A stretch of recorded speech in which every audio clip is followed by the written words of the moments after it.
Hola a todos, hoy es martes, 21 de abril de 2026, y está con nosotros nuestro querido amigo, nuestro hermano, John Helmer. Bienvenido de nuevo, John. Gracias por invitarme, de nuevo, Nima. John, empecemos por uno de los acontecimientos importantes de hace apenas 2 días. Un buque comercial iraní fue puesto bajo control de Estados Unidos, y eso provocó cierto revuelo en los medios iraníes. Decían, ¿por qué ha pasado eso? ¿Y por qué no estamos respondiendo a lo que hace Estados Unidos? Porque ellos están allí, sobre todo en esa región, debido al alto el fuego. Si no hubiera alto el fuego, no podrían hacer algo así tan cerca del Golfo Pérsico. Sí. ¿Y cuál es tu interpretación en ese caso?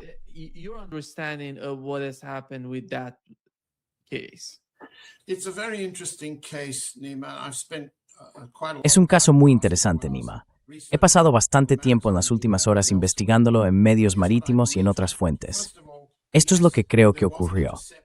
Primero, sí, hubo una interceptación, pero tardó 6 horas.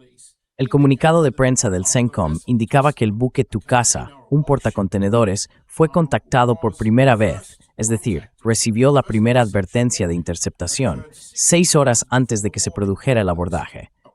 Además, el barco navegaba a 17 nudos. Eso significa que en esas 6 horas avanzó en la dirección en la que iba, digamos aproximadamente hacia el oeste, más de 100 kilómetros. Y dejémoslo claro, sí, era un buque de propiedad iraní, pero la carga pertenecía a una empresa china.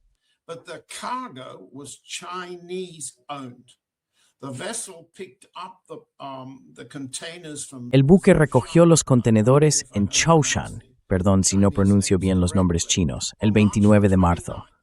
Ese puerto ha sido señalado, en algunos medios abiertamente hostiles a Irán, como un puerto de almacenamiento de productos químicos. Se ha afirmado que desde allí salieron los componentes químicos para el combustible de cohetes que en el pasado se suministraron a Irán y se enviaron al puerto de Bandar Abbas. Es allí donde se carga ese material. No hay pruebas de que nadie sepa qué había dentro de las cajas, en los contenedores. Pero no cabe duda de que era una carga china, y eso no se ha subrayado lo suficiente, porque ayer se pidió expresamente al Estado chino que comentara el asunto, y no hicieron ningún comentario sobre ese punto.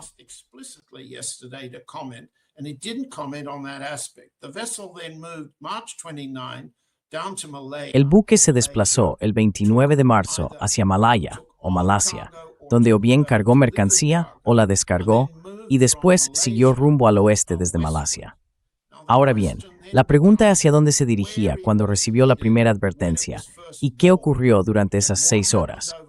Porque 6 horas es mucho tiempo, y resulta inconcebible, creo que estarás de acuerdo, inconcebible que el capitán del Tukasa no avisara al Shah, a las autoridades iraníes, de que estaba bajo una posible amenaza de ataque por parte de los estadounidenses. Lo persiguieron durante 6 horas. Entonces la cuestión es, ¿hacia dónde se dirigía? Los medios contrarios a Irán dicen que iba rumbo a Bandar Abbas, justo dentro del estrecho de Hormuz.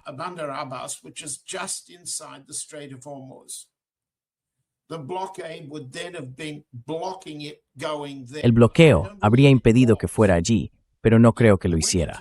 Cuando se produjo la interceptación y el abordaje, recordemos que fue el destructor estadounidense Spruance el que disparó los tiros que no alcanzaron el objetivo. Después, infantes de marina de Estados Unidos, creo que del buque USS Tripoli, abordaron la nave a unos 65 kilómetros de Chabahar, que está en el Golfo de Omán. Así que lo que tenemos aquí es un ejemplo, no exactamente, ni siquiera de forma precisa en lo geográfico, de lo que sería el bloqueo del estrecho de Hormuz. Lo que vimos fue un intento por la fuerza de detener un barco iraní que partía del mar Arábigo, en el Océano Índico.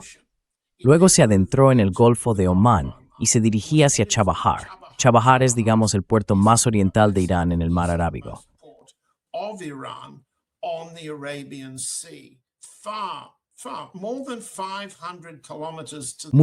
Muchísimo más de 500 kilómetros al este de Bandar Abbas. Ahora bien, ¿por qué son importantes estos detalles? Primero, porque se trata de una carga china, así que no solo está implicado Irán, el ataque no fue solo contra un buque iraní, sino también contra China. Segundo, fue un ataque en aguas abiertas del Océano Índico, no en el estrecho. Viola el alto el fuego, sin ninguna duda. Pero durante más de 6 horas, ¿cómo es posible que el apoyo costero iraní no enviara drones de vigilancia o no detectara lo que estaba ocurriendo por radar o por satélite? Ya sea el satélite chino, el ruso o los sistemas de defensa aérea iraníes, ¿cómo no reaccionaron? ¿Estamos ante un caso de falta de coordinación por parte de Irán o ante un caso de indecisión por parte de Estados Unidos?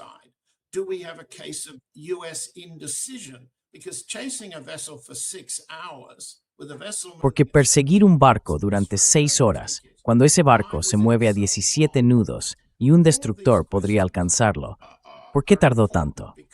Todas esas preguntas son importantes, porque la cuestión es, si pudiéramos aclarar algunas de esas incógnitas, ¿estaba Estados Unidos intentando usar ese barco como una provocación deliberada para provocar una represalia iraní?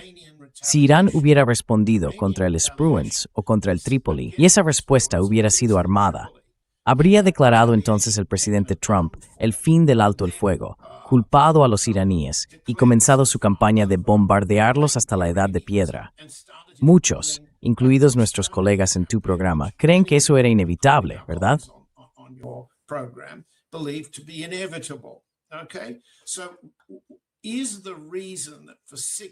Entonces, la razón por la que durante 6 horas Estados Unidos estuvo indeciso es que la parte iraní no reaccionó como los estadounidenses esperaban. Forma parte eso del juego que se está cerrando, por así decirlo, esta semana. El juego de si el alto el fuego continuará, de si las negociaciones en Islamabad se reanudarán. Pues eso es lo que pasó. Eso es lo que no sabemos exactamente de lo que pasó. Y ese detalle más fino nos muestra que cada parte no tiene del todo claro qué hará la otra. Pero, en mi valoración de este incidente, la parte iraní ahora entiende mejor la previsibilidad estadounidense, mientras que la parte norteamericana tiene una comprensión mucho más débil de la previsibilidad iraní. Ahora bien, ¿qué ocurre cuando el pistolero más poderoso no sabe qué va a hacer el vaquero que se defiende con fuerza? ¿Qué pasa entonces?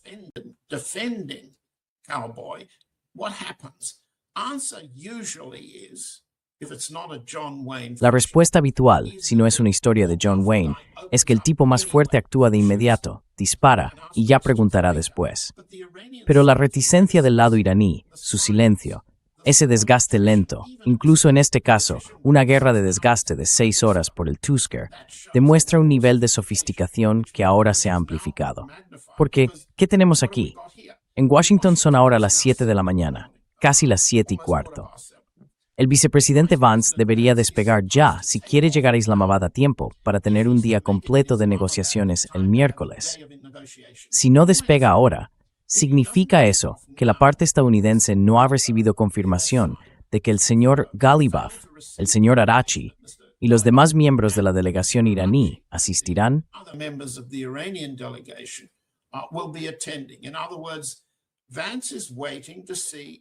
En otras palabras, Vance está esperando a ver si la parte iraní va a venir. Los iraníes han puesto condiciones. No iremos si hay condiciones previas. Y el ataque a nuestro buque es uno de los ejemplos que usan para decir, ¿para qué negociar con vosotros?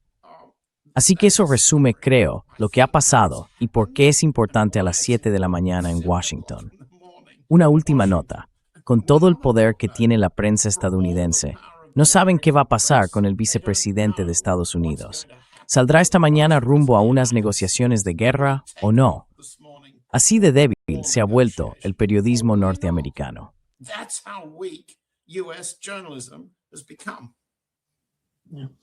John,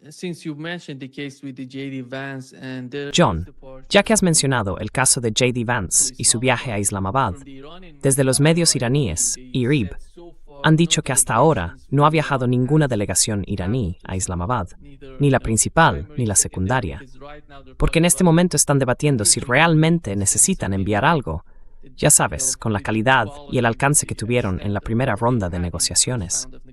Se preguntan si de verdad hace falta eso, o si deberían hacerlo de otra manera en caso de decidir enviar a alguien, una delegación allí.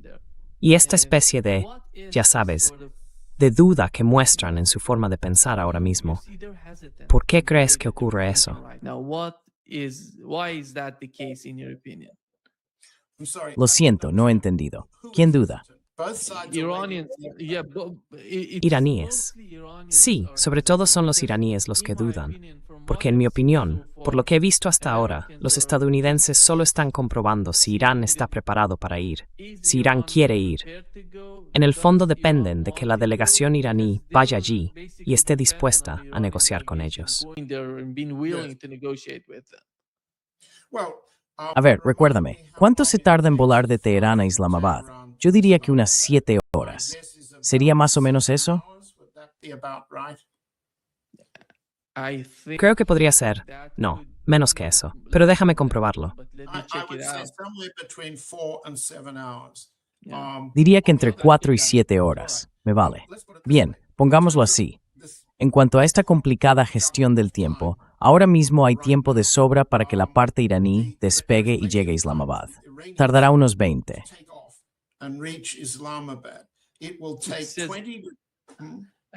No tiene sentido para mí. Dice 11 horas.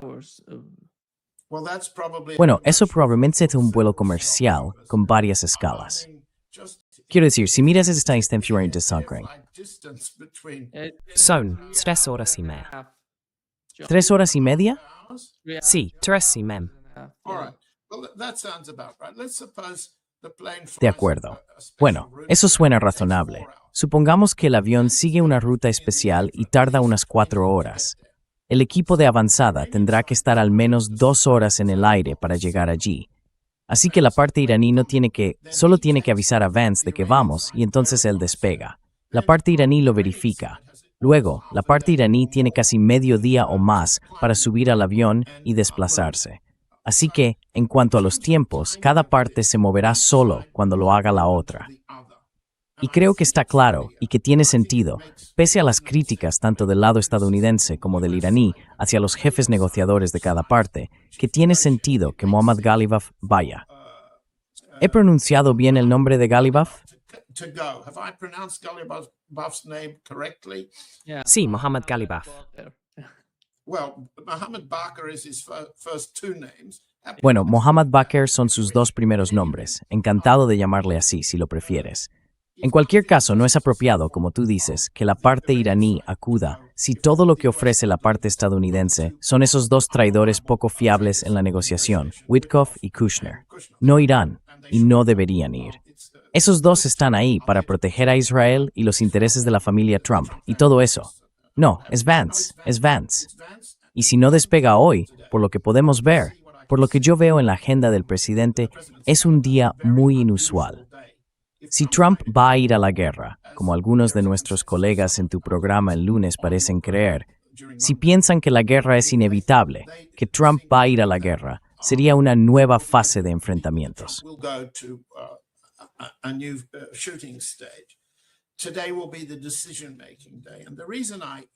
Hoy va a ser el día de las decisiones. Y lo digo porque viendo el calendario del presidente para el martes, se nota que hoy ha cerrado el acceso a la prensa de forma poco habitual. Tiene una hora por la mañana de lo que llaman tiempo ejecutivo, que es cuando se reúne con sus amigos arriba, en la Casa Blanca. Y luego tiene, algo muy poco común, 3 reuniones de política a puerta cerrada. A la 1:30, a las 3 y a las 5. En otras palabras, casi toda la tarde está ocupada con reuniones de política cerradas. Claro, si eres presidente, tienes 1 millón de asuntos importantes, pero ahora estamos hablando de guerra.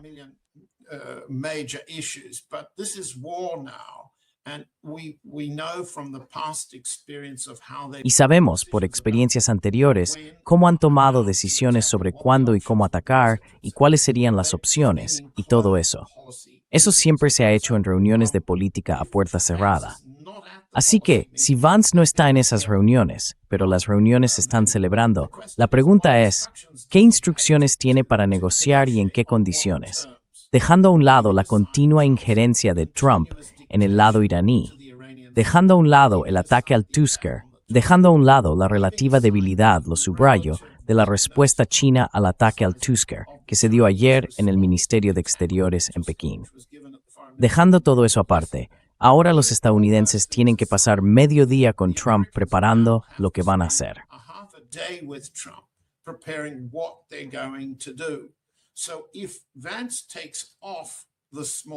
Así que, si Vance despega esta mañana, más o menos a las 7, entre ahora y las 8, según los relojes de nuestra audiencia en Estados Unidos, podemos estar bastante seguros de que las reuniones que mantendrá Trump servirán para decidir qué condiciones están dispuestos a aceptar. Si no pueden prever qué hará Irán en caso de que la parte estadounidense empiece a bombardear puentes y centrales eléctricas y siga todas las opciones que ya sabemos, porque las han publicado, que van a seguir. Lo que no creo que hagan es intentar enviar buques de la flota dentro del Golfo Pérsico. Se están manteniendo fuera de alcance, por respeto y también para evitar un contraataque iraní en el frente naval. La represalia propuesta por el ataque al Tusker se ha pospuesto, ¿verdad? Se ha anunciado que habrá una respuesta, que habrá una represalia. Así que tiene sentido que la parte iraní espere a ver si Vance llega, para decidir qué delegación acompañará a Mohammed Bakr y luego, hasta el miércoles, ver qué trae de vuelta Vance.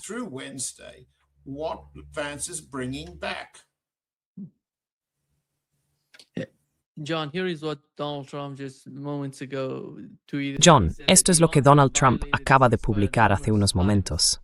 Dijo que Irán ha violado el alto el fuego en numerosas ocasiones. Y creo, John, que cuando hablamos del ataque al buque comercial, ya sabes quién lo controla. Sí, y viendo el bloqueo y lo que ha pasado hasta ahora, parece que Irán está intentando imponer algún tipo de condiciones previas antes de la segunda ronda de negociaciones. Ya lo hicieron antes, ¿te acuerdas? Con el caso del Líbano. Sí, ahora mismo, parece que el objetivo principal es el bloqueo. Y por eso, al ver esto, la razón principal por la que Donald Trump acaba de tuitear que Irán ha violado el alto el fuego en numerosas ocasiones es que Irán intenta decir que Estados Unidos fue quien violó el alto el fuego con el ataque al Tusker.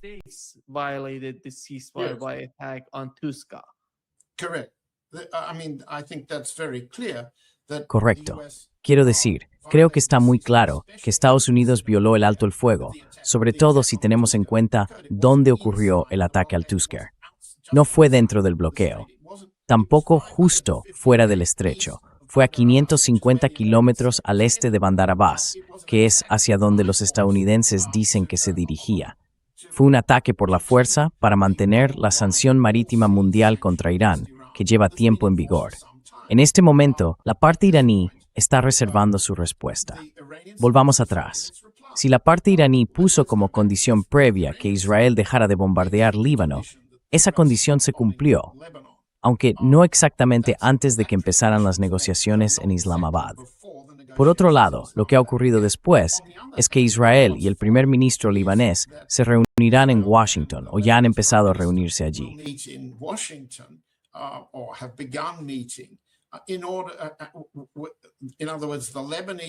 En otras palabras, el gobierno libanés, que está comprometido con la destrucción de Hezbollah por medios pacíficos, por medios políticos, se reunirá con los israelíes para hablar de su intento de destruir a Hezbollah por la fuerza, por medios militares. No es precisamente un resultado que beneficie a Hezbollah, pero un alto el fuego sobre el Líbano beneficia a todos los libaneses. Ahora bien, lo que la parte iraní ha establecido, básicamente, es un doble bloqueo, con la condición de que cada parte ofrece algo de forma bastante ambigua. La parte estadounidense es ambigua respecto a lo que permitirá que atraviese el bloqueo. Y lo que sabemos por los medios marítimos, y esto es bastante interesante, es que algunos grandes petroleros, los llamados BLCC, buques de transporte de crudo de gran tamaño, pasaron al Golfo Pérsico mientras continuaba la persecución del Tusker.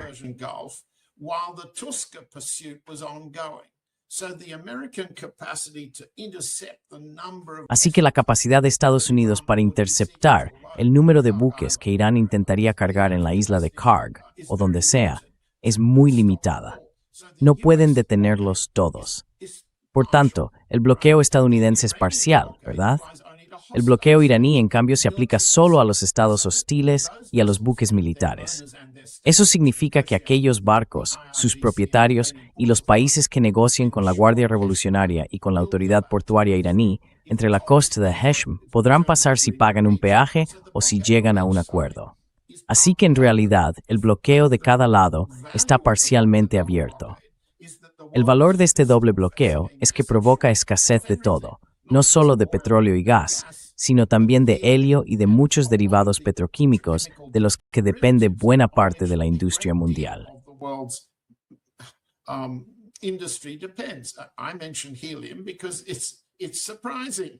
He mencionado el helio porque es algo sorprendente.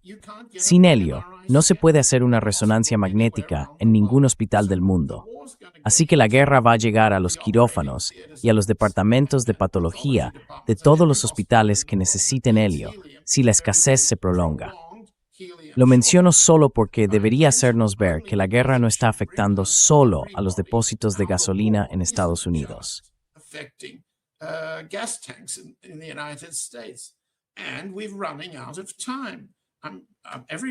Y se nos acaba el tiempo. Todo el mundo sabe que la primavera está llegando al hemisferio norte, pero faltan solo 4 semanas para que empiece la temporada de conducción en Estados Unidos. El Día de los Caídos marca, por así decirlo, el inicio del verano allí. Es el 25 de mayo.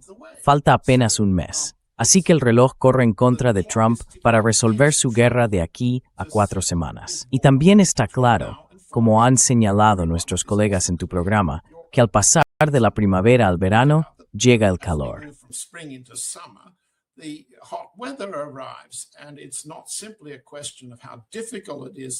Y no se trata solo de lo difícil que es combatir con temperaturas de más de 40, 43 o incluso 45 grados. He estado bastante en Irak, y la verdad es un tipo de calor en el que uno puede desenvolverse mejor que, por ejemplo, en Dubái, donde entras y sales constantemente del aire acondicionado. Pero las máquinas estadounidenses, las de guerra, no están tan bien calibradas como el personal. Así que se nos acaba el tiempo, porque se acerca la temporada de calor insoportable. El otro factor temporal es que Irán debe reducir su producción de petróleo, la producción de sus campos petrolíferos, en unos 14 días, más o menos, o encontrar nuevos lugares de almacenamiento. Los petroleros que llegan vacíos pueden llenarse, pero hay un límite de tiempo, aproximadamente 14 días. Si no pueden salir, entonces habrá que reducir la producción en los campos petrolíferos.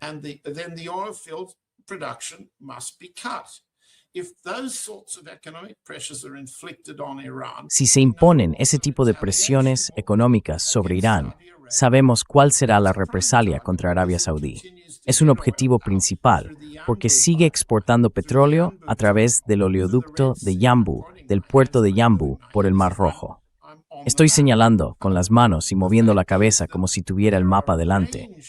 Pero el hecho es que hay varios objetivos iraníes para una posible represalia en los próximos 14 días. Y tenemos un margen de entre 14 y 28 días para que esta guerra se negocie y se llegue a un acuerdo, o para que Estados Unidos intente resolverla por medios militares.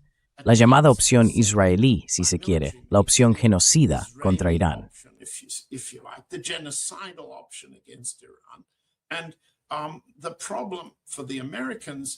Y el problema para los estadounidenses es que creo hay suficientes pruebas para decir que el Estado Mayor Conjunto, la vicepresidencia y probablemente la inteligencia militar y la CIA dudan mucho de que una reanudación de la guerra así pueda lograr alguno de los llamados objetivos bélicos.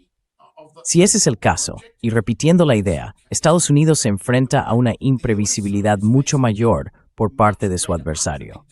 E Irán gana simplemente sobreviviendo.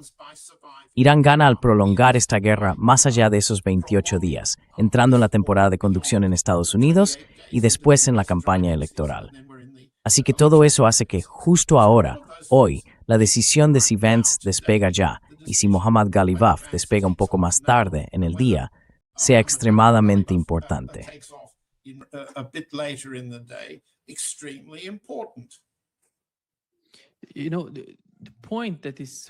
Sabes, el punto que me parece más importante ahora mismo es este. Hace apenas unos momentos hemos sabido, por los medios persas, concretamente por Tasnim News, que Irán ha preparado muchas sorpresas para Estados Unidos. Según ellos, su previsión es que la guerra va a continuar, que este conflicto no va a terminar, y que van a volver a la guerra. Por eso se están preparando para ello. Y el otro punto, John, tiene que ver con el clima. En la parte sur de Irán, y también en algunas zonas del suroeste, se registran temperaturas extremas, muy altas. Pero fíjate, todos los países del Consejo de Cooperación del Golfo están en esa misma región, y las temperaturas van a ser muy severas, del modo en que esa zona va a verse afectada por el calor.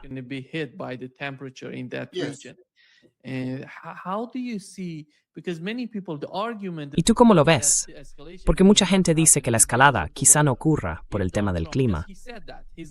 Si Donald Trump, como ha dicho, va a atacar las redes eléctricas y las centrales de energía, si eso pasa, sería el fin para muchos de esos países del Golfo. Pero para Irán no sería así. Yo diría que no es el caso, porque si miras un poco la parte sur de Irán y el oeste y suroeste, el resto del país no sufre temperaturas tan altas. Por eso creo que Irán se siente, de alguna manera, en una posición cómoda cuando tantas una posible escalada relacionada con el suministro eléctrico.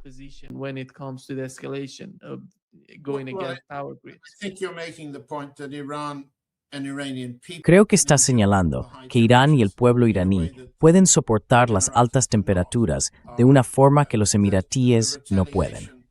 Que la represalia por la amenaza de Trump de destruir las plantas eléctricas sería una campaña de guerra eléctrica por parte de Irán. Llevamos muchos años hablando de esto en relación con la estrategia rusa, la guerra en Ucrania y la campaña de guerra eléctrica, que el presidente Putin ha limitado en su aplicación en todo el territorio ucraniano. Pero una guerra eléctrica tendría un efecto inmediato en esta época del año, porque, evidentemente, apagaría el aire acondicionado y las plantas de desalinización de agua. Haría la vida insoportable para los saudíes, los emiratíes, los qataríes, los kuwaitíes y los bahrainíes.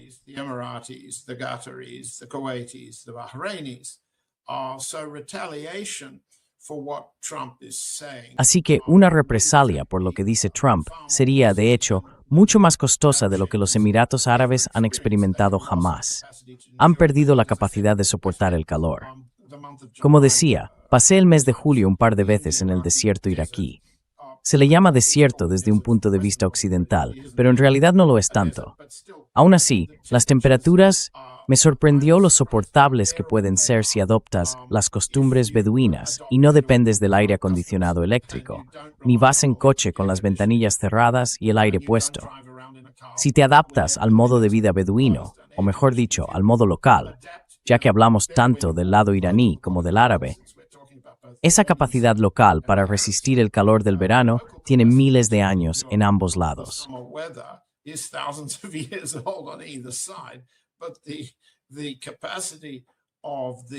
Pero la capacidad de ese país para resistir represalias contra sus sistemas eléctricos es mucho menor que la de Irán.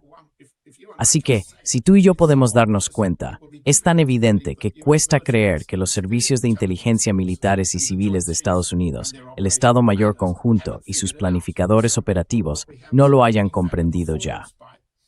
Lo que tenemos, en realidad, es una puesta en escena de Irán, Trump y sus asesores judíos que apoyan la línea israelí, según la cual, solo liquidando a Irán, liquidando y provocando un genocidio, se elimina su capacidad de representar una amenaza futura para un Estado israelí en expansión.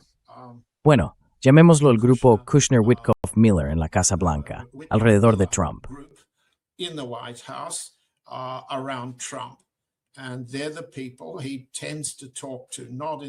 Y son esas las personas con las que suele hablar, no en las llamadas reuniones de política que se hacen abajo en la Casa Blanca, sino en las dependencias familiares de arriba.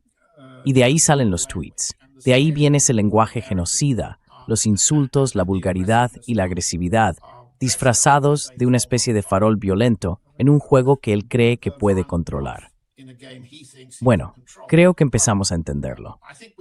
Creo que los negociadores iraníes, sin embargo, creo que Arachi, y he olvidado los otros dos, se formaron en el Reino Unido. No tienen tanta experiencia con la cultura estadounidense, están más familiarizados con la cultura europea o británica, así que puede que no comprendan del todo hasta qué punto Trump o cómo funciona realmente la política en torno a la Casa Blanca. The way the politics work around the White House. And they may in fact, see more Y threat puede que de than hecho there is. vean más amenaza de la que realmente hay en la forma en que Trump se está mostrando. Por otro lado, no hay ninguna duda sobre su violencia. Y entonces volvemos a tu pregunta. ¿Por qué atacar al Tuska ahora? ¿Por qué dejar que enormes petroleros entren en el Golfo sin ser interceptados? ¿Y por qué atacar al Tuska en alta mar? ¿Por qué ocurrió eso? Está claro que el lado estadounidense tardó 6 horas en decidir qué hacer. Entonces, ¿qué tipo de señal es esa? ¿Y cómo interpreta el lado iraní una señal estadounidense? Luego, ¿cómo interpretó el lado estadounidense la falta de señal por parte de Irán? Silencio. Nos reservamos el derecho a responder. Puedes apostar tu vida a que responderemos. Eso es lo que ha dicho el lado iraní.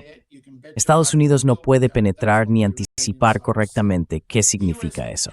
Penetrate or anticipate correctly what that means.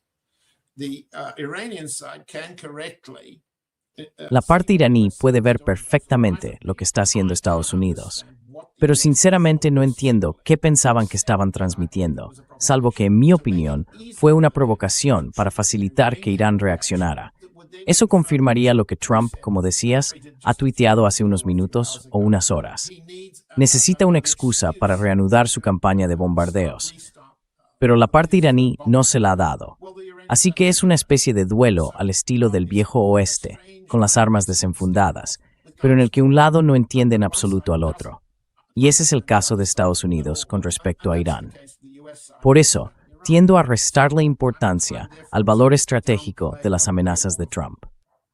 The strategic value of Trump's threats. Sí, The tactical value, he thinks he's playing. El valor táctico. Él cree que está jugando a las cartas o a los dados y que ha trucado los dados a su favor. Pero su competencia táctica es muy baja. Así que, en cuanto a la cuestión operativa de la que acabamos de hablar, Irán va a responder. Por tanto, si pueden responder y Estados Unidos no logra suprimir esa capacidad de respuesta, volvemos al punto de partida. Todos salen perdiendo, pero los iraníes soportan mejor estar peor. El lado árabe, no. The Arab side cannot.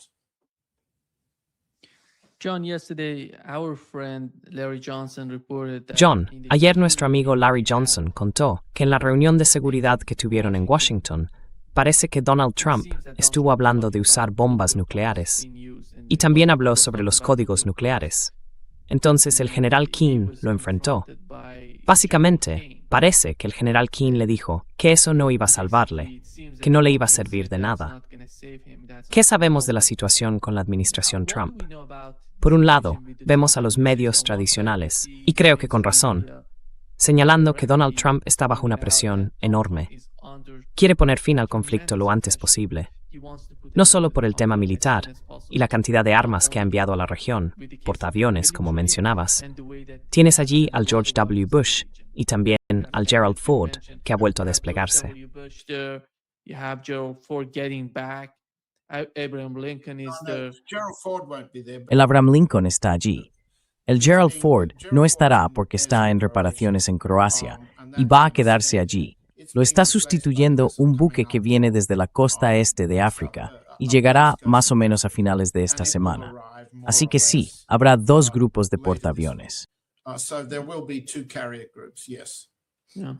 And looking at the whole case Y si miramos todo el caso, tuvimos un informe de los Emiratos Árabes Unidos, el informe sobre la falta de liquidez.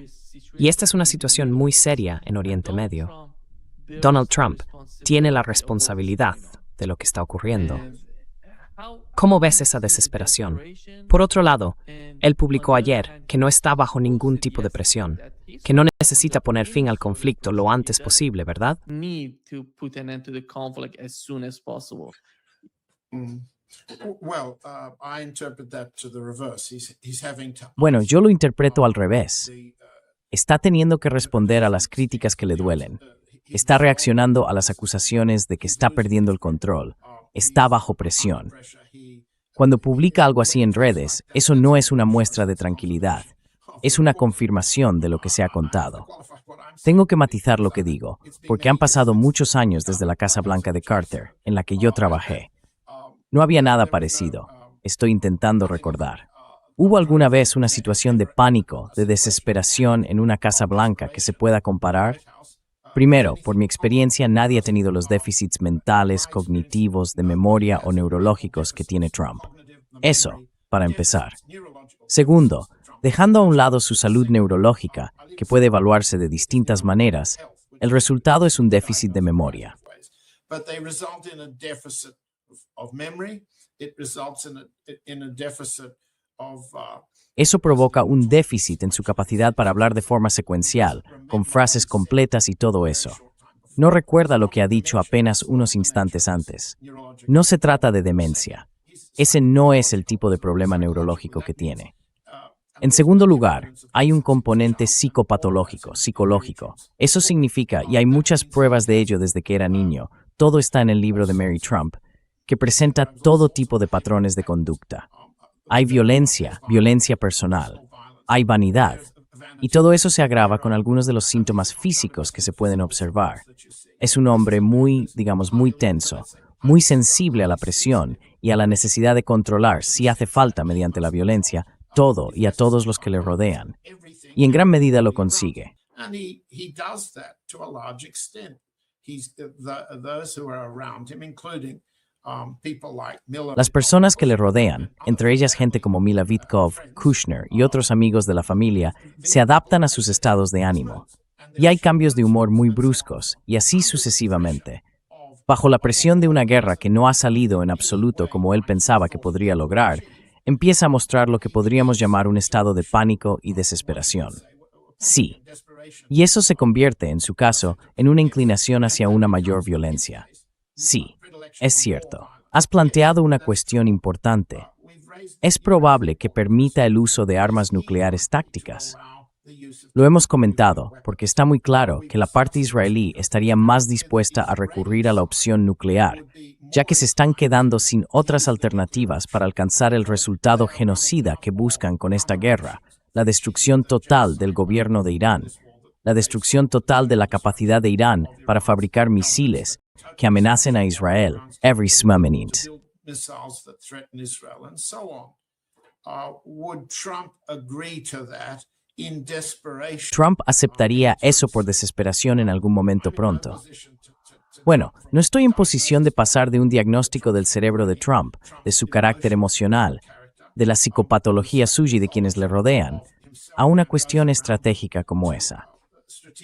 Desde mi experiencia en la Casa Blanca, diría que al final, los presidentes, por enfermos que estén, ya sea por demencia, como Biden, o incapacitados, como Woodrow Wilson, mientras no haya un derrocamiento constitucional en el país, seguirán estando sometidos a presiones políticas. Y esas presiones políticas son intensas, como acabamos de decir. Si el Día de los Caídos llega dentro de un mes, los conductores estadounidenses tienen que empezar a planear sus vacaciones de verano. Conducir requiere gasolina, y la gasolina está duplicando su precio. Driving requires gasoline. Gasoline is doubling in price. President Trump's attempts to suggest Los intentos del presidente Trump de presionar para bajar los precios y calmar la ansiedad no han funcionado. Las encuestas muestran claramente que la opinión de los votantes se está volviendo en contra de esta guerra. En la última encuesta de NBC, casi 2/3 la desaprueban. Está fallando en algo que los presidentes deben saber hacer cuando se acerca la temporada de campaña electoral. Está empezando con desventaja. No recuerdo las cifras exactas, pero, más o menos, su desaprobación supera a su aprobación en unos 13 o 15 puntos porcentuales en este momento. Si entras en una campaña presidencial con tanta desventaja, lo más probable es que termines igual, por detrás. Y eso supone un riesgo personal serio. Ya hemos pasado por esto antes. represents a serious personal risk. We've gone through this before. If he loses control of the two houses, Si pierde el control de las dos cámaras del Congreso, se enfrenta a mayorías dispuestas a destituirlo.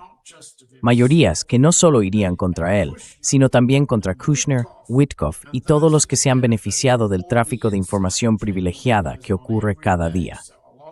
Así que muchos de sus tweets están relacionados con ese tipo de operaciones en los mercados de materias primas.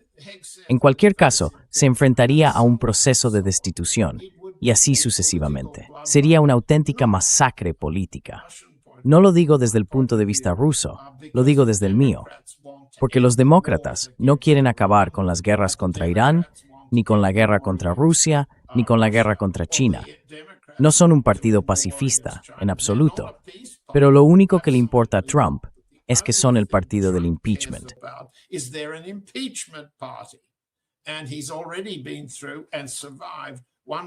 Y él ya ha pasado por esto una vez y logró sobrevivir, pero no sobreviviría a la siguiente.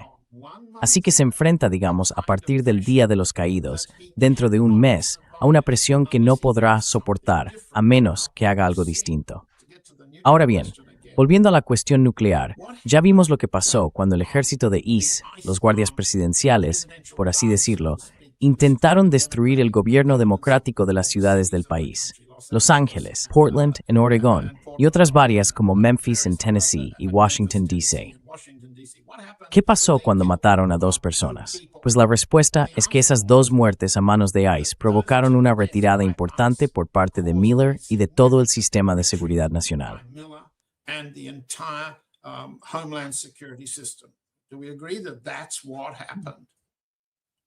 Estamos de acuerdo en que eso fue lo que pasó. Dejemos a un lado las coartadas, dejemos a un lado las pruebas de lo que ocurrió exactamente. La desaprobación pública, por decirlo suavemente, de esos 2 asesinatos cometidos por ICE hizo que Miller, el más violento de los asesores de Trump, su jefe adjunto de gabinete, se echara atrás.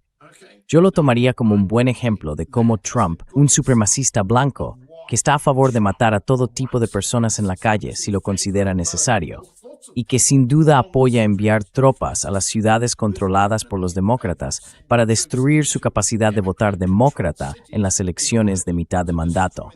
Trump, en ese caso, vio sus instintos controlados. De hecho, se vio obligado a retroceder.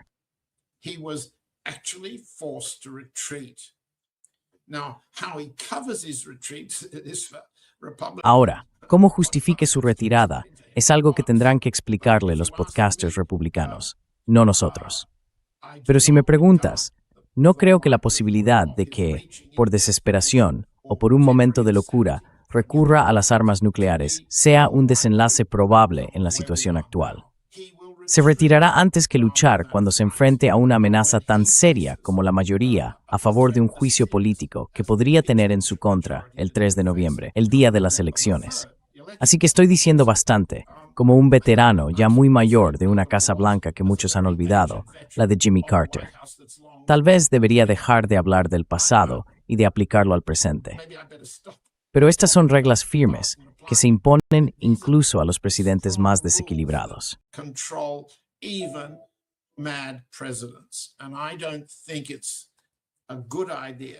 Y no creo que sea buena idea intentar entender la política de lo que está a punto de pasar en Islamabad, en Oriente Medio y en Estados Unidos, tratando al presidente de Estados Unidos como si estuviera loco, es decir, como si estuviera fuera de control, como si fuera impredecible. No, es predecible. Es predecible. Y el resultado de esa previsibilidad ahora mismo es que le quedan 4 semanas para intentar salir de una situación que está provocando una recesión global y un daño político serio en las encuestas. Le quedan 4 semanas más. Así que esto no es una expresión de esperanza. Es la respuesta racional que me pedías. Una teoría sobre cómo actúa este hombre en concreto, con daños neurológicos, con una motivación psicopatológica, pero que no está loco, no está fuera de sí y no ha perdido el control de la política que le mantiene en el poder.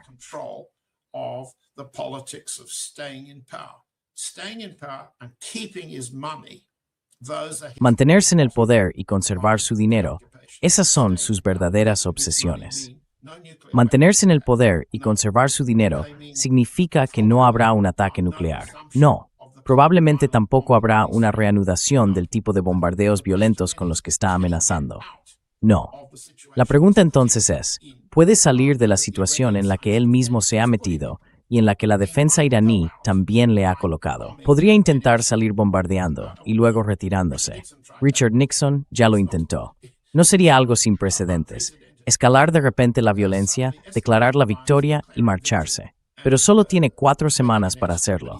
Y tú has dado una razón muy buena por la que una represalia de Irán lo haría aún más costoso, así que no va a ocurrir. Even more costly. So it won't happen.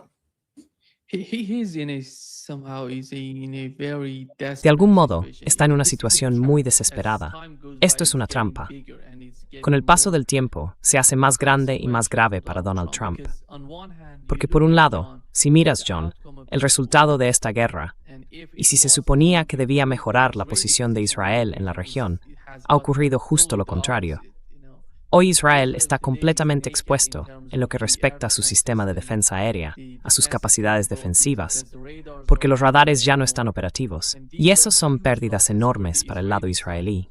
On the other hand, Por otro Donald lado, Trump has Donald a Trump new tiene ahora un nuevo system, problema, which is que the es el Strait estrecho de Hormuz. Mm. Y en ese He's asunto not- no lleva he's la not ventaja. having the, En mi the upper opinión, hand. Irán no va a That's perder el considering control that del estrecho de Iran Hormuz. has No hay already ninguna started señal en to Irán que lose indique lo control of the contrario. Strait of Hormuz. Todos hablan de que el estrecho seguirá There is bajo el no control del sign gobierno of- iraní they're para all siempre. talking about the Strait gonna be under the control of Iranian government forever. That's what they're talking about, together with Oman. De eso están hablando junto con Omán, no solo con Irán. Pero el otro asunto, John, es el uranio enriquecido y el proceso de enriquecimiento en suelo iraní. Y sinceramente, no veo que Donald Trump consiga nada mejor que el Hotsepoa. Nada. En el mejor de los casos, lo que podría lograr sería algo, creo, menos importante, menos exitoso que el Hotsepoa. Ese es el problema al que se enfrenta. Israel no está en una mejor posición ahora mismo. Los Estados Árabes tampoco. Los Emiratos Árabes Unidos le están pidiendo a Donald Trump, le están pidiendo a Estados Unidos que se marchen de allí, porque no quieren una base estadounidense en su territorio. O al menos eso es lo que han dicho. Y fíjate, España, Eslovenia, Irlanda, están pidiendo a la Unión Europea que debata la suspensión de su tratado de asociación con Israel. Si miras lo que ha pasado hasta ahora, el resultado es desastroso para Donald Trump.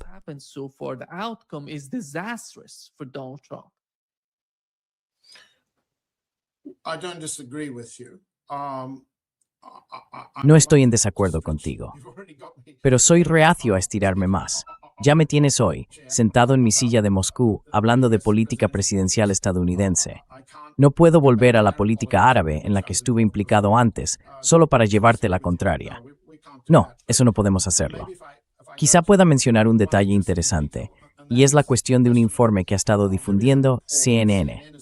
Es uno de esos informes con fuente de CNN un tanto extraños, que en Washington no querían publicar, así que lo emitió la filial india de CNN. Y lo que dice es que se alcanzó un memorando de entendimiento entre Vance y Ghalibaf en la primera ronda de reuniones de Islamabad, y que los términos quedaron acordados en el momento de rubricarlo. Después, las negociaciones se suspendieron porque Trump, en una de sus llamadas a Vance, le dijo no firmes ahora, vuelve y hablaremos de las condiciones. Sign now, come back and we'll discuss the terms. And there's some interpretation of CNN sources. Y hay cierta interpretación, según fuentes de la CNN, de que Trump quería llevarse el mérito del acuerdo si llegaba a cerrarse. Trump quería hablar directamente con Netanyahu, con los asesores judíos y también con los asesores políticos nacionales. No pudieron hacerlo todo a la vez. Eso quizá sea una invención de la CNN. ¿Es cierto que había un memorando que Vance había rubricado? Si es así, ¿veremos alguna prueba de ello si Vance se marcha? Ahora mismo son casi. ¿Qué hora es? Casi las 8 de la mañana en Washington. Su avión tiene que estar ya preparándose para despegar si quiere tener un día completo de negociaciones en Islamabad el miércoles, o sea, mañana. Así que, digámoslo así. So let's put it this way. Without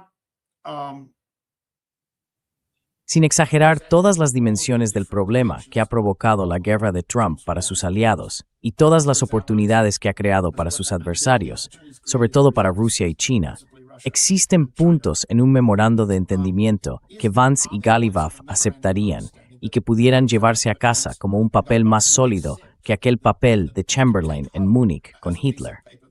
Existe un documento así, ¿y qué diría? Y entonces tenemos un problema más serio, ¿verdad? Puedes imaginar, desde el punto de vista iraní, qué papel llevaría el señor Ghalibaf de vuelta a Teherán y cuál sería la reacción ante sus condiciones.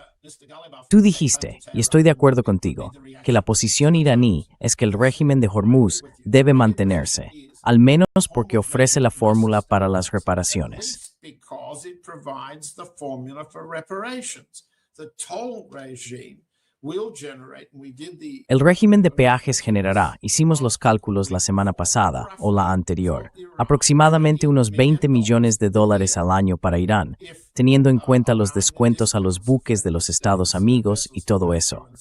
Irán no puede obtener las reparaciones necesarias para reparar los daños causados por los jeques árabes. Pero de esta forma funcionaría, así que el régimen de peajes debe mantenerse. Si el régimen de peajes tiene que ser la herramienta para las reparaciones, y las reparaciones son uno de los 4 o 5 puntos del Ayatollah Moshe Bar Khamenei, entonces esto es imprescindible, y debe mantenerse el mayor tiempo posible. Y sí, se comparte con Omán. it's for as long as possible. And yes, it's shared with Oman. So the concept of territorial Así que el concepto de reparto territorial, y no es algo sin precedentes, una especie de tasa sobre una vía marítima. Los turcos, los daneses y otros lo han hecho. Hay mucha historia de fórmulas parecidas. En cualquier caso, esto sí es algo sin precedentes. El daño causado a Irán no tiene precedentes. Así que necesitamos una respuesta también sin precedentes. Lo que diríamos es, si el documento que Ghalibaf lleva de vuelta a Teherán incluye eso, ¿qué más podría haber en ese papel que creas que contaría con un consenso de apoyo? Sí, el régimen de Hormuz. ¿Eso también serviría como una garantía contra la reanudación de la guerra? constitute a guarantee against resumption of war, because closing the strait would be Porque cerrar el estrecho sería una mejor garantía de buen comportamiento que cualquier cosa que prometan los estadounidenses, ya que todo el mundo coincide en que sus promesas no valen ni el papel en el que están escritas. ¿Estamos de acuerdo entonces en que Hormuz se convierte en la pieza clave, la garantía de seguridad y de que no haya reanudación? Segundo, Estados Unidos no repone, no reabastece ni vuelve a poblar sus bases militares en Arabia Saudí y en los Emiratos. Bien, estamos de acuerdo en eso. Y tampoco hay regreso de la Marina estadounidense a Bahrein, a su base en Bahrein. Vale, así que todo depende, como eje de todos los demás puntos del acuerdo, de que el régimen del estrecho de Hormuz siga siendo la fórmula iraní. ¿Esa es su opinión? the Iranian formula. Is that your view? Yeah, yeah. Sí, de acuerdo. John, acaba de llegar otra noticia de última hora. No sé si la puedes oír. La Marina de Estados Unidos ha interceptado un buque vinculado a Irán, el MT Tiffany, en la zona del Pacífico. In the Pacific area. En la zona del Pacífico. Sí, es que Okay. Well, without being able to look Bueno, very sin poder examinar con detalle ese informe en concreto, y suponiendo que sea cierto, confirma lo que ya dijimos al principio. Estados Unidos está aplicando, por la fuerza, la interdicción de todos los buques iraníes a los que puede acceder en todos los mares del mundo. Así que no se trata simplemente de una medida más, sino de una escalada en las sanciones globales contra el movimiento de buques iraníes. Y no son solo buques iraníes transportando petróleo iraní, también llevan carga china y otros tipos de mercancías. Si esto ocurre en el Pacífico, confirma lo que ya señalamos. En segundo lugar, que eso haya sucedido mientras muchos otros buques están siendo dejados pasar, indica que este tipo de incautación es a la vez oportunista y una forma de enviar un mensaje. opportunistic and a form of semaphore, a form of signal. So do we find that some people are Entonces estamos viendo que algunas personas intentan provocar una represalia iraní para que la línea de Trump, Miller, Witkoff, Kushner e Israel pueda reanudarse. Es decir, bombardeos, genocidio, liquidación, todo eso para destruir la capacidad de Irán de producir petróleo, y así sucesivamente. ¿Es eso otra señal? Si lo es, no va a funcionar. Pero es una señal de que habrá una negociación y que esto es otra prueba más para interrumpirla. Estados Unidos, el presidente de Estados Unidos, no quiere que los iraníes vuelvan a Islamabad. ¿Es eso lo que significa? Recuerden, no creo estar repitiéndome, que cuando empezó la primera ronda en Islamabad, tengo razón al recordar que hubo un intento de un destructor estadounidense de entrar en el estrecho de Hormuz y, por así decirlo, desafiar a los iraníes a responder? and, as it were, challenge the Iranian side to reply. It then had, this was actually as the meetings were beginning in Islamabad. Esto ocurrió justo cuando estaban empezando las reuniones en Islamabad, ¿verdad? Y la parte iraní advirtió, den la vuelta o abrimos fuego. Y de hecho, la parte estadounidense dio la vuelta y salió del estrecho de Hormuz. ¿Fue eso un intento de torpedear las negociaciones de Islamabad? Si es así, alguien en la Casa Blanca está dando órdenes al Estado Mayor Conjunto y a los planificadores operativos del CENTCOM para hacer estas cosas. ¿Está Hegseth ordenando este tipo de operaciones con fines políticos? Y si es así, ¿quién en la Casa Blanca está dando esas órdenes? Es otro caso de esos. Si lo es, ya empieza siendo un fracaso, ¿no? Es tan claramente irrelevante respecto a los temas de los que hemos estado hablando. Irrelevant to the issues we've been talking about. It can only be intended to stick up. Solo puede entenderse como una forma de pinchar, por así decirlo, a los iraníes para ver cómo reaccionan. Y claramente no es eso lo que está ocurriendo. La pregunta entonces nos lleva de nuevo al punto de partida. ¿Va a despegar Vance en breve desde Washington, D.C.? ¿Y el señor Ghalibaf despegará más tarde hoy desde Teherán rumbo a Islamabad? Y cuando lleguen, si es que llegan, habrá un documento que cada uno pueda llevarse a casa y mostrar con más credibilidad de la que tuvo Chamberlain con su papel de Múnich. Creo que has explicado muy bien a nuestra audiencia qué tiene que decir ese documento. What the piece of paper has to say. Yeah. John, before wrapping up, Sí, John, antes de terminar, tenemos una pregunta del público. Nos preguntan, y está relacionada con el caso de Ucrania y la guerra en Ucrania. ¿Cumplirá Rusia su amenaza de atacar lugares en la Unión Europea que fabrican drones y componentes para el ejército ucraniano?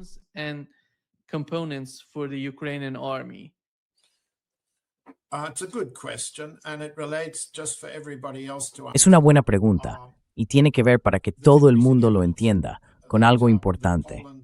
Cada vez hay más indicios de que Polonia y los países bálticos están utilizando su territorio y sus aguas territoriales como plataformas para ataques con drones contra todo tipo de objetivos rusos, tanto en el mar, como barcos, como en tierra, refinerías, infraestructuras petroleras y demás. En respuesta, el expresidente Dmitry Medvedev, que ahora es vicepresidente del Consejo de Seguridad, el órgano que dirige la política y la planificación de seguridad y asesora al presidente, publicó un mensaje claro en redes, advirtiendo que si los europeos colaboran en la fabricación de esos drones, sus fábricas se convertirán en objetivos.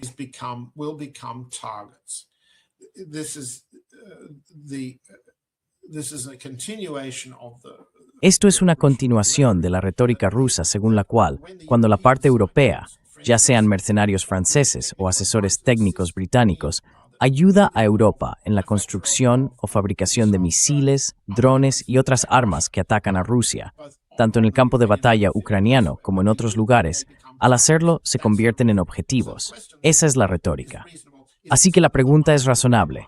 ¿Es esta otra de esas líneas rojas que Rusia anuncia, pero no aplica? Y la respuesta es que hasta ahora no hay señales de que esas líneas rojas rusas se hayan hecho efectivas mediante ataques que implicaran territorio de la OTAN y una declaración del artículo 5.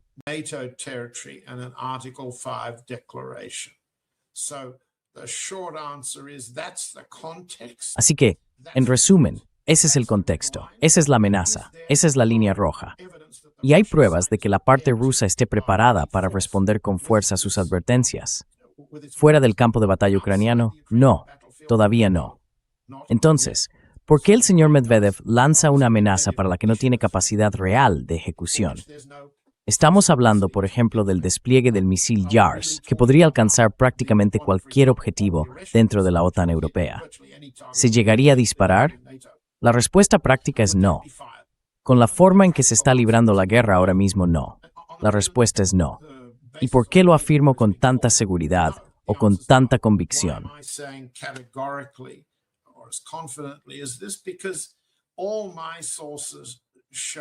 Porque todas mis fuentes me indican que la decisión del presidente ha sido mantener un ritmo operativo lento en el campo de batalla, que ni siquiera la conquista completa de toda la región de Donetsk se logrará antes del otoño, dentro de unos 6 meses o incluso más.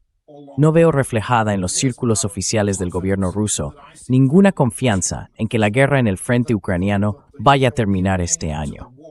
El ritmo de las operaciones, por todo tipo de razones internas, control de bajas, control de costes y demás, es lento. Cada vez se retrasa más. Llevamos ya 3 años de análisis y programas en los que nuestros colegas han pronosticado que la victoria rusa estaría completa en cuestión de semanas o tras la siguiente temporada de ofensivas, ya fuera la de verano o la de invierno. Ninguna de esas predicciones se ha cumplido. None of those things have come true. And there are domestic Russian reasons. And right Y hay razones internas en Rusia. by saying Ahora mismo puedo terminar diciendo que Rusia, y el presidente en particular, tienen su propio problema de mitad de mandato. Y es serio. No se puede ni se debe esconder bajo la alfombra. ¿Cuál es ese problema? La respuesta es, Rusia se dirige hacia una recesión prolongada este año. El dato oficial del PIB muestra una caída del 1,8% en los meses de enero y febrero. Recordemos que una recesión se define oficialmente como un periodo continuo mucho más largo que eso. Pero sabemos que el periodo será más largo porque la presidenta del Banco Central, Elvira Nabiullina, publicó un informe estratégico el pasado octubre, y ya he hablado de ello, lo he escrito en Dances with Bears, en el que muestra que espera y prevé una posible caída del PIB de entre el 2 y el 3% para este año y también para el próximo. GDP for this year and for next year. Now, presidents don't run for election. Ahora, los presidentes no se presentan a elecciones, los miembros del Parlamento tampoco se presentan a elecciones, y el día de las elecciones en Rusia será aproximadamente el 25 de septiembre de este año. Ante la recesión, ese dato macro que se informa como un 1,8% es, en realidad, más de un -5% en las regiones de los Urales. Así que hay un sufrimiento generalizado como resultado de las condiciones económicas internas, no por la guerra ni por nada que hayan hecho los aliados de la OTAN, Estados Unidos o los ucranianos. Esta recesión está provocada por un tipo de interés del Banco Central que va del 15 al 21%. Y por el compromiso de Nabiullina y de sus partidarios cercanos al presidente con una política antiinflacionista basada en tipos de interés altos. High interest rate policy. And that's been choking off investment, damaging. Y eso ha estado frenando la inversión, dañando el sector de la construcción y provocando todos esos efectos de los que se quejan los rusos. Además, de vez en cuando surgen estos escándalos virales, cuando alguien de repente publica una carta dirigida al presidente. Hace unos días salió uno en las noticias. Una persona que vive cerca de Mónaco, una modelo, escribió una carta al presidente quejándose de las inundaciones en, si no me equivoco, Dagestán, del sacrificio de animales en Siberia y de la represión del acceso a Internet en todo el país. Son temas que preocupan a la gente y que se suman a la pérdida de confianza económica de fondo. Y esa pérdida de confianza en el presidente empieza ya a notarse en los índices de aprobación. Is beginning to show in the approval ratings. So all of these things combined without Así que, si juntamos todo esto, sin agotar la paciencia de nadie, significa que hay que lograr una consolidación interna. Y hay una posibilidad real. El mes pasado revisé las cifras de las encuestas en Dances with Bears. Existe una posibilidad real de que pueda formarse una mayoría opositora en la Duma estatal, compuesta por comunistas, el LDPR y otros partidos. Una mayoría opositora frente al partido gobernante Rusia Unida, que ahora mismo tiene la mayoría.